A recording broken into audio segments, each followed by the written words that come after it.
ఏం లేదు ఈశ్వర్ గారు. ఇప్పుడు గొంగట్లో అన్నం తింటూ అన్నంలో వెంట్రుకలు వస్తున్నాయనే విధంగా మాట్లాడుతున్నాడు చంద్రబాబు నాయుడు గాని వాళ్ళ పార్టీ అందరూ కూడా ఒకే లైన్ తీసుకొని. బేసిక్ గా ఈ ఫ్యాక్షనిస్టులు అనే వాళ్ళు రాయలసీమలో మాకు పనిచేసి బాగా తెలుసు. ఆయన మన జమ్మలమడుగు ఎమ్మెల్యే గారు శివారెడ్డి గారు ఉండ్రి, ఆయన ఇంకొక బాంబుల శివారెడ్డి అని కూడా అంటుండ్రి. అతన్ని చంపింది ఎవరు? ఇప్పుడు జమ్మలమడుగు ఎమ్మెల్యే ఆంజనేయ రెడ్డి గారి కుటుంబం వాళ్ళు. ఈయన కూడా ముద్దాయి కూడా ఉండొచ్చు అప్పటికి. ఓకే, మరి అటువంటి వాడిని తీసుకొచ్చేసి తన పార్టీలో పెట్టుకొని ఈ పార్టీ నుండి తీసుకొని మినిస్టర్ కూడా చేశారుగా. అవును.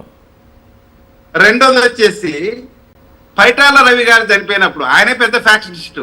మా రాయలసీమలో నంబర్ 1 ఎక్కువ మంది చనిపోయినారు ఎవరైనా కారణం అంటే పైటాల రవి గారు.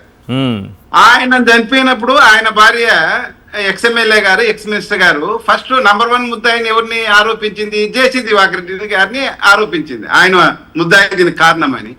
మరి ఆయనే పిలిచి ఎంపీ సీట్ ఇస్తే వాళ్ళ కుటుంబమే ఇప్పుడు తాడిపత్రి ఎమ్మెల్యేలు నీ పార్టీలోనే ఉన్నారుగా. కరెక్ట్. తర్వాత ఈ బనగానపల్లి ఏరియాలో అందరూ ఫ్యాక్షనిస్ట్లే ఉంటారు. ఎప్పుడు కూడా నీ పార్టీలో ఎవరున్నా అతను ఒక ఫ్యాక్షనిస్ట్ గానే ఉన్నాడు. మరి ఈ భూమా నాగిరెడ్డి వాళ్ళంతా ఫ్యాక్షన్ కుటుంబం కాదా? ఓకే, వాళ్ళంతా కూడా ఫ్యాక్షనిస్టే. అంతెందుకండి, మీరు ఇప్పుడు సాక్షాత్తు ప్రతిపక్ష నాయకుడు మన జగన్మోహన్ రెడ్డి గారి మీద ఎవరిని పోటీకి నిలబెడుతున్నారు? గతంలో ఎవరు నిలబడుతున్నారు? ఫ్యాక్షన్ లేకుండా ఉన్నాయని ఎస్వి సతీష్ కుమార్ రెడ్డి అని, ఆయనకేం ఫ్యాక్షన్ లేదు, మామూలు పొలిటీషియన్, ప్లెయిన్ పొలిటీషియన్. మరి అతన్ని ఎవరితో రీప్లేస్ చేసావు? బీటెక్ రవి. ఆయన 2003లో ఒక ఎంపీపీని వాళ్ళ ఊరద్దన్ని కొమ్మ రామలింగారెడ్డి అతన్ని మర్డర్ చేసి ముద్దాయి. ఆయన బీటెక్ రవినే ఒక ఫ్యాక్షనిస్టు.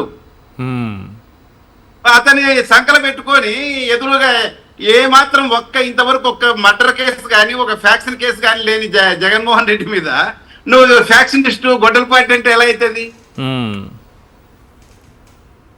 వంగవీటి రంగా హత్య కేసులో ప్రధాన నిందితులుగా ఉన్నటువంటి ఆయన వెలగపూడి రామకృష్ణ బాబు గారు, రామకృష్ణ గారు ఇప్పుడు ఆయన జగన్మోహన్ రెడ్డి గారు ప్రస్తావిస్తున్నారు ఇదే అంశాన్ని. ఎమ్మెల్యే మీ జోలు పెట్టుకొని తిరుగుతున్నారు కంటిన్యూగా. ఆయన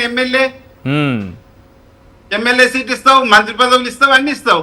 అన్ని ఇస్తూ ఎదుటి వారి మీద దొంగే దొంగ అన్నట్ల ఇదే తరహా ఇది ఒకటి. రెండోది వచ్చి ఇన్ని సంవత్సరాలుగా వెయిట్ చేస్తున్నాము. రాజశేఖర్ రెడ్డి మరణించినప్పటి నుంచి కూడా మాకు కూడా చాలా అనుమానాలు ఉన్నాయి ఒక పోలీస్ ఆఫీసర్ గా. ఈ రోజు సాక్షాత్తు జగన్మోహన్ రెడ్డి గారు అనుమానం వెలిపుడిచారు. జూపిడి ప్రభాకర్ గారు చెప్పినట్లు నిన్న నాకు కూడా చాలా ఆశ్చర్యం అనిపించింది. ఆయన ఇన్ని రోజులు ఎలా మనసులో పెట్టుకొని ఉన్నాడు అని. అవును, ఎందుకంటే ఆ రోజు కాంగ్రెస్ హైకమాండే దీన్ని మసిపూసి మారేడుకాయ చేస్తున్నారని ప్రజల్లో కూడా ఒక టాక్ ఉంది, మంచి ఇంటెలెక్చువల్స్ లో కూడా. ఎందుకంటే ఆయన హెలికాప్టర్ ప్రమాదంలో బ్లాక్ బాక్స్ చెప్పింది ఏమంటే మైన్ ఇంజిన్ కి ఫ్యూయల్ సప్లై ఆగిపోయింది ఆ టైంలో అనేది వచ్చింది అని చెప్తున్నారు. మనం బ్లాక్ బాక్స్ ఉంటుంది కదా, ఆయిల్ ఈ ఇంజిన్ అంటే మామూలు హెలికాప్టర్ డాటా కూడా టెక్నికల్ డాటాలో కూడా మైన్ ఇంజిన్ కి ఫ్యూయల్ ఆగిపోయింది. అది కారణం అనేది మనకు తెలుస్తా ఉంది. అదే విధంగా అప్పుడు కరెక్ట్ 2 నెలల ముందు 3 నెలల ముందు బొంబాయిలో ఇటువంటి సంఘటన ఒకటి జరిగింది.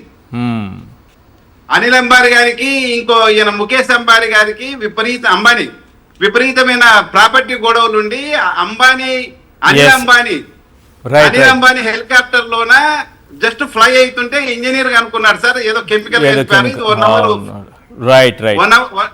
1 అవర్ ఫ్లై అయిన తర్వాత ఇది ఆగిపోతుంది.